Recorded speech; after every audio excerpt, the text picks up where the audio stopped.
मैंने आपको अभी तक इसका ये बता दिया था प्रोपेंसिटी टू कंज्यूम क्या होता है। अब प्रोपेंसिटी टू कंज्यूम के बाद इसके टाइप्स हैं। इसके दो टाइप्स होते हैं, एक होता है एवरेज प्रोपेंसिटी टू कंज्यूम और दूसरा होता है आपका मार्जिनल प्रोपेंसिटी टू कंज्यूम। तो दो टाइप्स होते हैं, एपीसी और एमपीसी। तो इसको ध्यान से सुन लो, एवरेज प्रोपेंसिटी टू कंज्यूम इसको कहते हैं और मार्जिनल प्रोपेंसिटी टू कंज्यूम कहते हैं। ठीक है।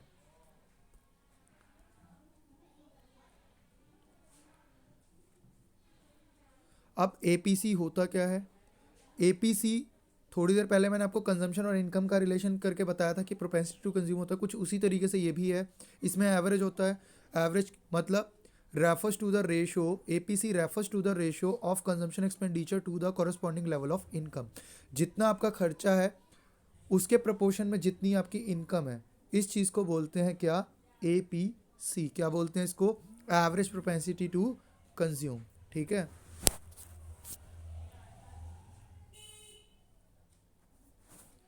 इसको बोलते हैं एवरेज प्रोपेंसिटी टू कंज्यूम। तो इसका एक फॉर्मूला भी होता है, छोटे छोटे इसके क्वेश्चंस भी आ जाते हैं कई बार, आपसे एपीसी कैलकुलेट करने के लिए बोल देता है। तो इसका फॉर्मूला होता है सी अपॉन में वाई। क्या होता है इसका फॉर्मूला? सी अपॉन में वाई, जो कि लिखा भी है कंजम्पशन अपॉन में इनकम। ठीक है, इसको एक बार रीड आउट कर लो जल्दी से फटाफट।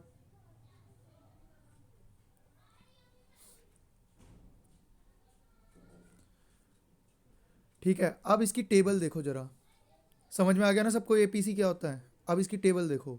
एपीसी में देखो, जीरो इनकम है तो कंजम्पशन 40 है, जीरो इनकम कंजम्पशन 40 यानी कि ऑटोनॉमस। ठीक है। 100 इनकम 120 कंजम्पशन, 120 को अगर मैं 100 से डिवाइड कर दूं, कंजम्पशन अपॉन में इनकम है ना, तो वो एपीसी हो जाएगा। देखो 1.20, 200 इनकम 200 कंजम्पशन तो 1 आ गया। 280 को 300 से करेंगे 0.93, फिर 0.90। अब इससे एक बात पता चल रही है कि अगर मेरी एपीसी 1.20 यानी एक से ज़्यादा होगी तो उसमें कंजम्पशन ज़्यादा होगा, एक होगी तो कंजम्पशन इक्वल होगी इनकम के, और अगर ये कम होगी तो कंजम्पशन जो है वो इनकम से कम होगी। तो एपीसी का क्वेश्चन 3-4 मार्क्स का आ सकता है। तो आपको बताना पड़ेगा कि रेशो होता है इनकम और कंजम्पशन के बीच में, और इसकी एक फिगर बनती है, वो फिगर आपको ध्यान से देखनी है, फिगर कैसे बनती है। ठीक है।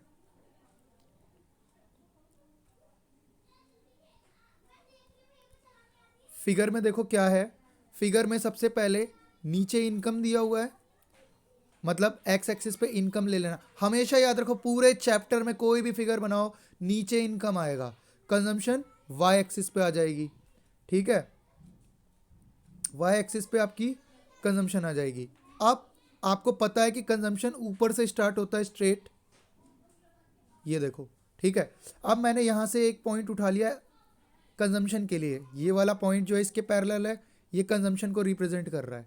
और ये जो है इधर से उठा लिया, ये इसके पैरेलल है, ये इनकम को रिप्रेजेंट कर रहा है, ये वाला। ठीक है, ये इनकम को रिप्रेजेंट कर रहा है यहाँ से इसके अपोजिट में। और ये जो पॉइंट यहाँ पे क्रिएट हो रहा है, इस पॉइंट को हम कह सकते हैं सी अपॉन में वाई, कंजम्पशन अपॉन में इनकम। इन्होंने इनको नाम दे दिया है, मैं नाम पे नहीं जा रहा हूँ, इन्होंने ओ एन और ये सब कर दिया है, मतलब यहाँ से इसने इस पॉइंट को नाम दे दिया ओ एन, इसको ओ वाई 1 दे दिया, वो तुम कुछ भी रख लो। ठीक है, तो इस तरीके से आप इनकम और कंजम्पशन को जब रिप्रेजेंट करोगे किसी भी लाइन के ऊपर, और इस तरीके से अगर ये फिगर बनेगी, इसको बोलते हैं एवरेज प्रोपेंसिटी टू कंज्यूम। सभी को समझ में आ गया? कोई ऐसा बच्चा जिसको समझ ना आया हो? ये टेबल और फिगर सबको आ गया समझ में? कलश, गुनगुन, वैशाली, शिल्पा और ध्रुव, विजय, सोनू, एक एक के नाम नहीं याद रहते, ये मत वेट किया करो कि मैं एक एक का नाम बोलूंगा। ठीक है। अब देखो इसकी इंपॉर्टेंट पॉइंट्स जो मैं आपको ऑलरेडी बता चुका हूं। इसके इंपॉर्टेंट पॉइंट्स क्या क्या हैं? सबसे पहला, एपीसी अगर मोर देन 1 होगा, मैंने अभी थोड़ी देर पहले बोला था ना कि अगर एक से ज़्यादा है एपीसी तो कंजम्पशन मोर देन इनकम है, जो कि इस टेबल में भी शो हो रही है। हो रही है कि नहीं हो रही? 120 देखो कंजम्पशन है ना, हो रही है ना 120 कंजम्पशन। और एपीसी अगर इक्वल्स टू 1 होगा तो कंजम्पशन के बराबर इनकम होगी। ठीक है, दूसरा पॉइंट यही एज इट इज़ आपको छाप देना है, जितनी इस पीपीटी में लिखी हुई बातें हैं एज इट इज़ कॉपी कर देना, पूरे मार्क्स मिल जाएंगे। आपको बुक पढ़ने की ज़रूरत नहीं है, बुक जस्ट फॉर न्यूमेरिकल। ठीक है, एपीसी अगर लेस देन 1 होगा तो कंजम्पशन इनकम से कम है। एपीसी फॉल होता है जैसे जैसे इनकम आपकी बढ़ती है। देखो, जैसे जैसे आपकी इनकम बढ़ेगी वैसे वैसे आपकी कंजम्पशन कम हो जाएगी। क्यों हो जाएगी भाई कम? इसलिए हो जाएगी क्योंकि आप बढ़ी हुई इनकम का सारा प्रोपोर्शन कंज्यूम नहीं कर दोगे। तो इस वजह से जैसे जैसे इनकम आपकी इंक्रीज हो रही है 100 200 300, ये आपका उस स्पीड में नहीं बढ़ेगा, मतलब ये फॉल होती जाएगी, कहने का मतलब ये है। ठीक है, और APC can never be zero. इस पॉइंट को कोई एक्सप्लेन करेगा? मैंने इतना पढ़ाया, अब एक पॉइंट तो मैं एक्सपेक्ट कर सकता हूं कि आप लोग बता दो। APC can never be zero, how? किस? Very good, very good. किसने ये आंसर दिया है? देव।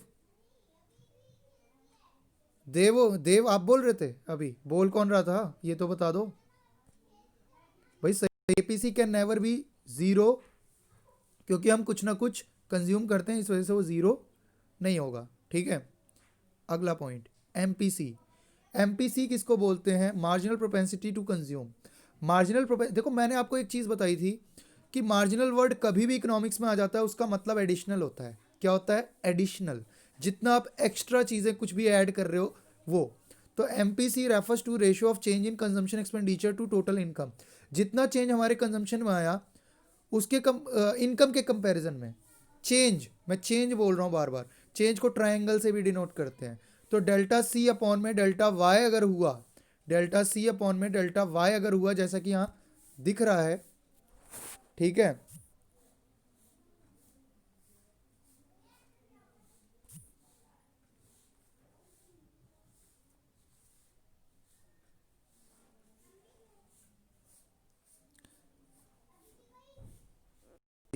तो जितना चेंज आपकी कंजम्पशन में आया इनकम की तुलना में, इनकम के प्रोपोर्शन में जितना चेंज कंजम्पशन में आया उसको बोलते हैं एमपीसी। तो यहाँ पर ये लिखा भी हुआ है। ठीक है, डेल्टा सी अपॉन में डेल्टा वाई ये होता है, और इसका एक फॉर्मूला आपका लिखा भी हुआ है, वहाँ पे देख लो आप, जो है लिखा हुआ है, चेंज इन कंजम्पशन अपॉन में change in income. Change in consumption upon में चेंज इन इनकम जो होती है वो आपका मार्जिनल प्रोपेंसिटी टू कंज्यूम होता है। ठीक है, किसी को डाउट है इन बातों में? चलो ठीक है, आगे अब इसकी फिगर देखते हैं। इसकी फिगर थोड़ी सी मतलब अलग होती है, लेकिन फिर भी इतनी मुश्किल नहीं है। पहले टेबल देखेंगे। टेबल देखो, टेबल में सबसे पहले इनकम दिया हुआ है। इनकम वैसे का वैसे 0 100 200 300 400। ठीक है, उसके बाद आपको कंजम्पशन दे रखे, 0 पे 40 कंजम्पशन। ठीक है, तो आपका नेगेटिव सेविंग होगा। अभी सेविंग को देखना नहीं हमें, हम जस्ट डेल्टा सी और डेल्टा वाई देख रहे हैं। तो 0, तो चेंज कितना है कंजम्पशन? कुछ भी नहीं। इसका चेंज आप लो 80, इसका चेंज ले लो 80, इसका 80, इसका 80। ये कंजम्पशन नहीं है, ये जो ये गलत लिखा हुआ है। ठीक है, चेंज इन कंजम्पशन इसके पहले वाली टेबल थी, ये जो है ये गलत लिखा हुआ है, ये चेंज इन इनकम है। तो इनकम का चेंजेस 100 आ रहा है। तो अगर आप इसको 100 डिवाइडेड बाय 80 डिवाइडेड बाय 100 करोगे, क्योंकि हमारा formula change in consumption upon में चेंज इन इनकम है, तो अगर आप ये करोगे 80 अपॉन में 100, तो आपको क्या मिल जाएगा? 0.8। तो हर जगह देखो 0.8 0.8। अब इसी चीज़ को एमपीसी को हम टेबल में फिगर में शो करेंगे। ये क्वेश्चन आ सकते हैं, ये बड़े इंपॉर्टेंट क्वेश्चन है फिगर से रिलेटेड। तो फिर वही चीज़, इनकम यहाँ ले लो, कंजम्पशन इधर ले लो। अब कंजम्पशन की स्ट्रेट लाइन, इधर कंजम्पशन की स्ट्रेट लाइन, इसके पैरेलल में इनकम को डोनेट कर दिया, डिनोट कर रहा है। ठीक है, इसके पैरेलल में इनकम हो गया। अब इसके पैरेलल में कंजम्पशन हो गई। ठीक, अब थोड़ा सा इसको बढ़ाएंगे तो ये शो करेगा कि इनकम कितना बढ़ी। ठीक है, ये थोड़ा बढ़ा दिया और इनकम कितना बढ़ी। और इधर इसको बढ़ाया तो इससे शो हो रहा है कितना कंजम्पशन बढ़ी। तो इधर के लिए इनकम, इधर के लिए कंजम्पशन। और ये जो एक पॉइंट क्रिएट हो रहा है ये आपको शो करेगा डेल्टा सी अपॉन में डेल्टा वाई। ये जो पॉइंट है यहाँ पे, ये आपको क्या शो करेगा? डेल्टा सी अपॉन में डेल्टा वाई। दोबारा से मैं रिपीट कर रहा हूँ ये फिगर, एक बार फिर से देख लो। इधर इनकम है, इधर कंजम्पशन है, ठीक है। इसके पैरेलल में इनकम को ले लिया, ठीक है, इसके पैरेलल में कंजम्पशन को ले लिया, एक पॉइंट यहाँ बन गया, ठीक है। इसके पैरेलल में कंजम्पशन को ले लिया, पॉइंट यहाँ बन गया। अब ये जो शो कर रहा है इतना ये इनकम बढ़ी, ठीक है, और इधर ये शो कर रहा है कि इतनी कंजम्पशन बढ़ी। अब एक पॉइंट यहाँ पे बन रहा है और ये इसको यहाँ से स्ट्रेट मिला दो, तो ये आपको जो शो करेगा, क्या शो करेगा, ये डेल्टा सी अपॉन में डेल्टा वाई। समझ में आ गया? कोई ऐसा जो जिसे समझ ना आया हो? अब इसके कुछ इंपॉर्टेंट पॉइंट्स। एमपीसी जो होती है वो 0 to 1 के बीच में होती है। किसके बीच में होती है? 0 to 1 के बीच में। एमपीसी जो पुअर फार्मर का पुअर्स का होता है, MPC of poors is more than that of rich. ये पॉइंट कौन एक्सप्लेन कर सकता है? कोई कर सकता है? MPC of poor is more than that of rich. कोई ये पॉइंट एक्सप्लेन कर सकता है? गुनगुन, कलश, हर्ष, देव, कोई कर सकता है ये point explain? MPC of poors is, ये सेकंड पॉइंट एक्सप्लेन कर सकते हो? MPC of poors is more than that of rich, क्यों?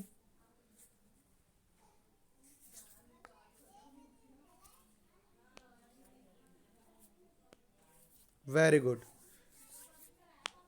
बहुत बढ़िया, ठीक है।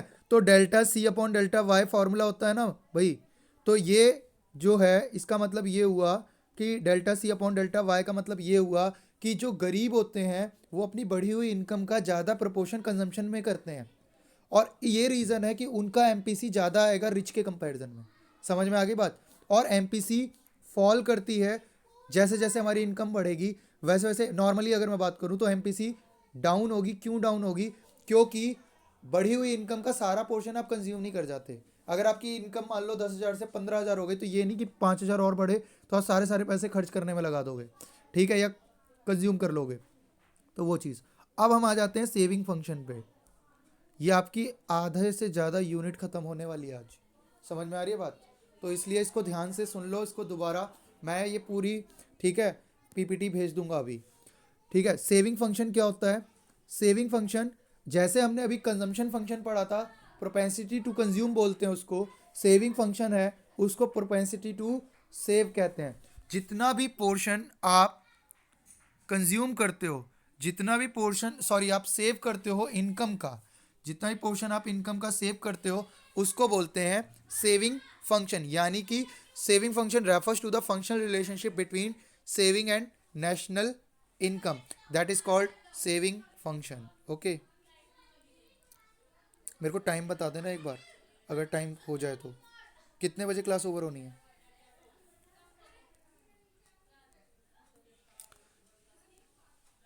अब देखो इधर, ओके, इनकम और कंजम्पशन। देखो इनकम में से अगर कंजम्पशन को घटा दिया जाए तो -40 आ गया, ठीक है। इनकम में से ये चला गया -20, क्योंकि 100 इनकम हुई है और 120 कंजम्पशन, तो नेगेटिव सेविंग, ठीक है। उसी तरीके से 200 income 200 consumption, zero saving. 300 income 280 consumption, positive saving. 400 income 360 consumption, positive saving. 500 income 440 consumption, positive saving, ठीक है। 600 इनकम 520 कंजम्पशन, पॉजिटिव सेविंग। इस चीज़ को बोला जाता है सेविंग फंक्शन। अब इसको हम कर्व में देखते हैं और इसके क्वेश्चंस आते हैं, बहुत इंपॉर्टेंट है ये टॉपिक, तो इसको आज घर पे जरूर जरूर रिपीट करके आना, तभी तुम्हें न्यूमेरिकल समझ में आएंगे।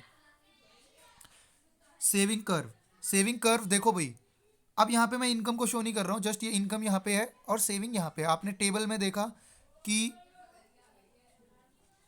टेबल में आपने देखा कि इनकम जो है 0 है, ये 40 का, इसको हम नहीं शो कर रहे, हम जस्ट सेविंग की बात कर रहे हैं यहाँ पे। तो सेविंग आप देखो, 0 लेवल ऑफ इनकम पे सेविंग कितनी है? -40। और ये रीज़न है कि इस फिगर में ये स्टार्ट जो हो रही है वो नीचे से स्टार्ट हो रही है, ठीक है, इस पॉइंट पे, ठीक है। और यहाँ पर इनकम जो है वो ग्रेटर देन है कंजम्पशन से। समझ में आ रही बात? सॉरी, इनकम जो है, मैं थोड़ा उल्टा बोल गया, इनकम जो है वो लेस देन है कंजम्पशन से, मतलब खर्चे ज़्यादा इनकम कम तो नेगेटिव सेविंग होगी, तो वही हो रही है यहाँ पे, इनकम लेस देन कंजम्पशन तो नेगेटिव सेविंग। और इनकम जब बराबर होती कंजम्पशन के तो ये यहाँ पे इसको कट करेगा, इसको ब्रेक इवन पॉइंट बोलेंगे, सेविंग जो है ज़ीरो होगी। और इनकम जब कंजम्पशन से ऊपर है तो ये देखो ये पॉजिटिव दिख रहा है सेविंग का, समझ में आ रही है बात। अगर इनकम ग्रेटर देन कंजम्पशन होगी पॉजिटिव, और income is equal to consumption होगी तो ब्रेक इवन पॉइंट बनेगा यहाँ पर। ठीक है, यहाँ तक किसी को कोई दिक्कत सेविंग कर्व में? अब इसकी इंपॉर्टेंट ऑब्जर्वेशंस देख लो। इसका जो starting point of saving curve होता है वो नेगेटिव होता है, मैं उसका रीज़न बता चुका हूँ, क्योंकि वहाँ पे इनकम ज़ीरो है और कंजम्पशन ज़्यादा है। Slope of saving curve positive relation होता है इनकम के साथ, जैसे जैसे इनकम बढ़ेगी वैसे वैसे आपकी सेविंग्स बढ़ेंगी। ब्रेक इवन पॉइंट में ऑलरेडी बता चुका, इनकम बराबर कंजम्पशन जब होगा तो सेविंग कुछ भी नहीं होगी वो। ठीक है, positive saving after break even point, यानी कि जब इनकम ग्रेटर देन कंजम्पशन हो जाएगा। ठीक है, अब उसके बाद आ जाता है types of propensity to save. इसमें दो टाइप्स हैं, एपीएस और MPS, average propensity to save और मार्जिनल प्रोपेंसिटी टू सेव। ठीक है, अब एवरेज प्रोपेंसिटी टू सेव क्या होता है भाई? एवरेज प्रोपेंसिटी टू सेव होता है refers to the ratio of saving to the corresponding level of income, मतलब इनकम का जितना प्रोपोर्शन आपने सेव किया उसको बोलते हैं एवरेज प्रोपेंसिटी टू सेव। इसका फॉर्मूला भी यहाँ लिखा हुआ है, एपीएस एस अपॉन में वाई।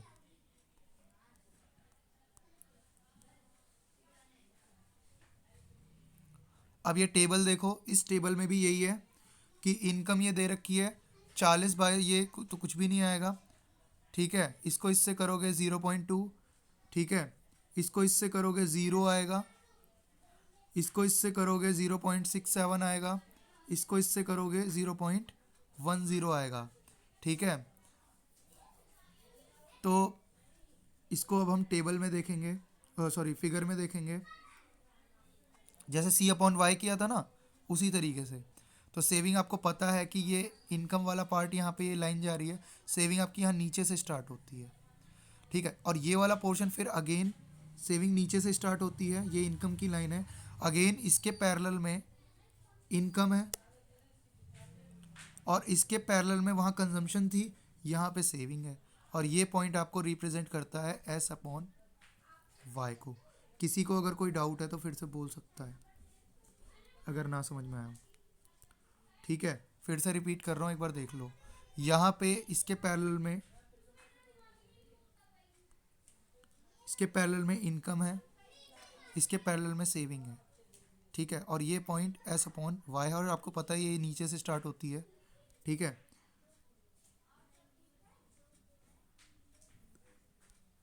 तो ये हो गया आपका saving, average propensity to save. अब इसका ये देख लो, APS can never be zero, APS can never be one और मोर देन वन। एपीएस एक नहीं हो सकती और मोर देन वन नहीं हो सकती, इसका आंसर मुझे नितिशा देगी। अब APS can never be one और मोर देन वन, नितिशा आप इसका आंसर दो जरा मुझे। APS can never be one और मोर देन वन, इस टेबल को देख लो, यहाँ पे हमारा आंसर वन नहीं आया और वन से ज़्यादा नहीं आया, क्यों? ऐसा क्यों हुआ? नितिशा, गुनगुन, शिल्पा, कोई भी आंसर दे सकता है, कलश, चंचल, वैशाली, क्या चीज़ क्या चीज़? एक मिनट हर्ष, एक मिनट, मुझे पता है आपको पता है, हाँ बोलो। हाँ जी हाँ जी बोलो। नहीं नहीं, अभी ये कौन बोल रहा था उसको बोलने दो, आप तो बोलोगे ही सही, मुझे पता है, आप बाद में बोल लेना इसीलिए।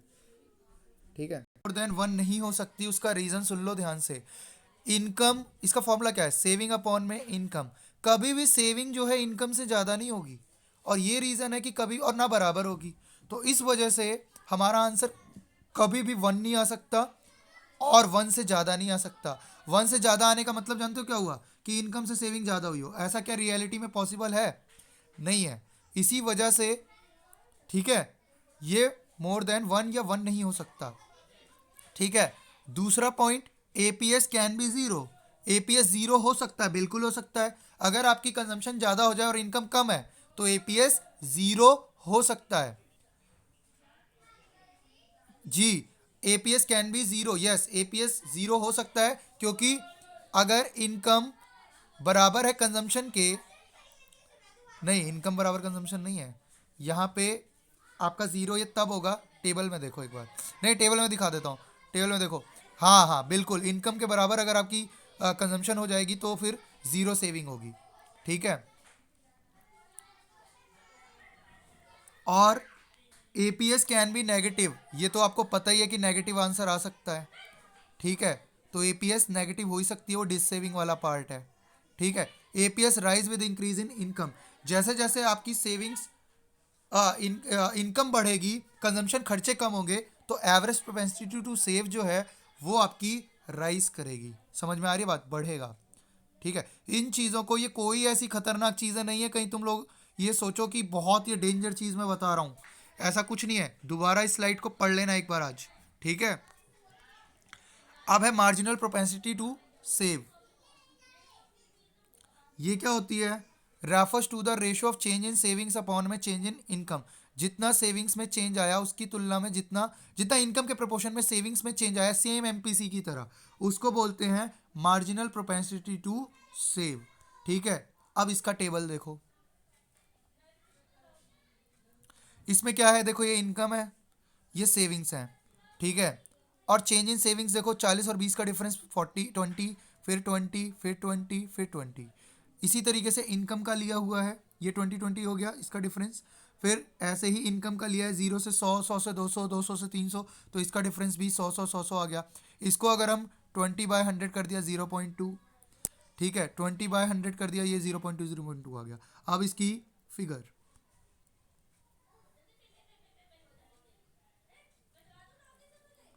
फिगर आप देखो तो ये इनकम है यहाँ पे सेविंग है, ठीक है। अब आपको पता है सेविंग नीचे से जाता है ऐसे, सेम ऐसे ही ऊपर से, इधर ऊपर से कंजम्पशन जाता था, यहाँ नीचे से सेविंग्स जाती है। इसको रिप्रेजेंट कर रही है ये वाली लाइन, ठीक है। इसके पैरेलल में ये है, तो ये हो गया सेविंग, इनकम को रिप्रेजेंट कर रही है लाइन, ठीक है। और इसके पैरेलल में ये सेविंग को रिप्रेजेंट कर रही है, ठीक है। अब हम इनकम को अगर थोड़ा सा यहाँ पे बढ़ा दें, चेंज आ गया, और इधर से हम कंजम्पशन को बढ़ा दें तो थोड़ा सा कंजम्पशन चेंज होगी। और ये पॉइंट अगर हम जॉइंट कर देते हैं इस पॉइंट को, तो ये बन जाता है डेल्टा एस अपॉन में डेल्टा वाई। समझ में आ गई बात? तो फिर से मैं ये फिगर दोबारा से जरा रिपीट कर देता हूँ कि इसके पैरेलल में इनकम है यहाँ पर, इसके पैरेलल में सेविंग है यहाँ पर, ठीक है। इनकम को इधर से ये बढ़ा दिया और सेविंग को इधर से ये बढ़ा दिया, और एक पॉइंट यहाँ पे बन गया, ठीक है। सेविंग को यहाँ से बढ़ा दिया और यहाँ पे एक पॉइंट बन गया, और इसको हमने जॉइंट कर दिया, तो ये बन गया आपका डेल्टा एस अपॉन में डेल्टा वाई, ठीक है। अब इसके बाद एक लास्ट चीज़ है, डेरिवेशन। अब ये थोड़ी फिगर इसमें ब्लर है, लेकिन फिर भी देख लो। सेविंग देखो नीचे से स्टार्ट हो रही है, और इधर से ऊपर ये इनकम है, ये इनकम, और यहाँ पे आपका ये कंजम्पशन है, ये सेविंग है, ठीक है। ये दोनों साइड इनकम इनकम है, ठीक है। ये डिस सेविंग, ये नीचे से स्टार्ट हो रहा है, मतलब सेविंग को नीचे से जा रही है सेविंग, और इधर ये इनकम है, ठीक है। और देखो जब सेविंग आपकी ज़ीरो है तो यहाँ पे एक दूसरे को कट कर रहे हैं, थोड़ा ये वैसा है, ये एक दूसरे को कट कर रहे हैं, तो ये आपकी इनकम, हाँ, ब्रेक इवन पॉइंट है, ठीक है। थोड़ा ये नज़र नहीं आ रहा है, फिर भी प्लीज़ देख लो एक बार, बुक में देख लेना। और इनकम अगर ग्रेटर देन कंजम्पशन हो जाए तो यहाँ पे पॉजिटिव सेविंग है, ठीक है। और यहाँ इनकम अगर लेस देन कंजम्पशन हो जाए तो ये डिस सेविंग है, यानी कि ये वाला पार्ट आपका डिस सेविंग। फिर से मैं बता रहा हूँ, देख लो एक बार, ठीक है। नीचे ये सेविंग नेगेटिव से जा रही है, और ऊपर ये इनकम है, ठीक है। और ये ऐसे है, ठीक है। जब ये ज़ीरो सेविंग है, ज़ीरो सेविंग है, जब इनकम इसको कट कर रही है, थोड़ा फिगर ऐसे बन रही है, लेकिन ये इसके सेंटर में ही आएगा, ठीक है। और जब ये इनकम ग्रेटर देन कंजम्पशन होगी तो यहाँ पे पॉजिटिव सेविंग होगी ये। और इनकम अगर लेस देन कंजम्पशन होगी तो यहाँ पे नेगेटिव सेविंग होगी। जो मैंने पीछे पढ़ाया है वही चीज़ है, एक बार इसको दोबारा से बुक में देख लेना। तो आज के लिए तुम्हारा ये पूरा हो गया है। इसके आगे का शायद शायद एक और पार्ट है थियोरेटिकल, वो कराने के बाद सिर्फ न्यूमेरिकल होगा और ये पूरी यूनिट आपकी ख़त्म हो जाएगी। मैंने ये दोनों जो क्लास आपकी हुई हैं अभी तक उसको मैंने रिकॉर्ड किया है, ठीक है। और देखो ये यहाँ पर देख लो ज़रा, ये फॉर्मूलेज हैं, इसके बेसिस पे कभी कभी क्वेश्चन आते हैं, आपको टेबल बना के दे देगा, कहेगा एपीएस निकालो, एपीसी निकालो। तो यहाँ पे फॉर्मूलेज भी लिखे हुए हैं और ये टेबल भी है, तो प्लीज़ इसको ध्यान से कर लेना एक बार। तो सी अपॉन में वाई अगर कर दिया जाए तो आपका आ जाता है एपीसी, तो यहाँ पे कुछ वही है, ठीक है। एपीएस एस अपॉन में वाई कर दो, एमपीसी डेल्टा सी, मतलब इसका चेंज ले लिया फिर उसके बाद कर दिया। तो ये आप कर सकते हो क्योंकि जो मैंने आपको चीज़ें बताई हैं उसी के बेसिस पे है। नहीं, इसके आगे भी थोड़ा सा और है, अभी ख़त्म नहीं है स्लाइड। थियोरेटिकल पार्ट आपका पूरा आज ख़त्म हो जाएगा इसका। फुल एम्प्लॉयमेंट, देखो कोई भी इकनॉमी जो है वो चाहती है कि फुल एम्प्लॉयमेंट हो। हाँ जी बोलो। फुल एम्प्लॉयमेंट है, फुल एम्प्लॉयमेंट में क्या है कि कोई भी, देखो कोई भी कंट्री होती है वो ये चाहती है कि अगर वहाँ पे आपको मतलब विदाउट एनी अनड्यू डिफिकल्टी, अगर आपको जो है एग्रीगेट डिमांड जो है, मतलब आपको नौकरी मिल जाती है विदाउट एनी डिफिकल्टी, जो लोग काम करना चाहते हैं उनको काम मिल जाता है, उस सिचुएशन को हम फुल एम्प्लॉयमेंट कहते हैं। और वो कब होती है, जब एग्रीगेट डिमांड एग्रीगेट सप्लाई के बराबर होती है। मैं डीप में डिस्कस करूंगा अगली क्लास में। तो full employment refers to a situation in which all those people who are willing and able to work at the existing wage rate get work without undue difficulty. Frictional unemployment क्या होती है, मतलब आपको एक job छोड़ के दूसरी job करने में जब जो समय बीच में गैप आ जाता है, आपने एक जॉब आपकी छूट गई, दूसरी जॉब को पकड़ने के लिए जो भी आपके बीच में जो गैप आ गया, उस चीज़ को कहते हैं फ्रिक्शनल अनएम्प्लॉयमेंट। स्ट्रक्चरल किसे कहते हैं, people remain unemployed due to mismatch between, जो आपको जॉब चाहिए वो मिल नहीं रही है आपकी स्किल्स के हिसाब से, आपकी क्वालिटी के हिसाब से, तो उसको बोलते हैं फ्रिक्शनल अनएम्प्लॉयमेंट, ठीक है। और उसके बाद लास्ट है इनवॉलेंट्री अनएम्प्लॉयमेंट। इनवॉलेंट्री किसे कहते हैं, इनवॉलेंट्री कहते हैं refers to unemployment in which all those people who are willing and able to work at the existing wage rate do not, मतलब उनको जितने पैसे वो चाहते हैं उन पैसों में उनको काम नहीं मिल रहा है, उसको बोलते हैं इनवॉलेंट्री अनएम्प्लॉयमेंट, ठीक है। और ये कुछ न्यूमेरिकल्स के लिए फॉर्मूले हैं, इनको करके आना, अच्छे से रीड करके आना। तो अगली क्लास में हो सकता है मैं न्यूमेरिकल कराऊँ, या इसका शायद एक और है थियोरेटिकल पार्ट, वो करा के ये ख़त्म हो जाएगा पूरा इसका थियोरेटिकल, ठीक है। और ये थियोरेटिकल भी अगर आप पढ़ लेते हो, मैं वैसे बता रहा हूँ, ठीक है, थियोरेटिकल भी आप पढ़ ले तो जस्ट 4 मार्क्स या 5 मार्क्स, 4 to 6 मार्क्स के न्यूमेरिकल्स हैं, वो आपको एक बार में समझ आ जाएगा। वो मेरे को बोर्ड पे कराना पड़ेगा, पीपीटी पे मैं नहीं कराऊंगा, उसको मैं बोर्ड पे कराऊंगा। तो चलो ठीक है, अब अब आप जा सकते हो।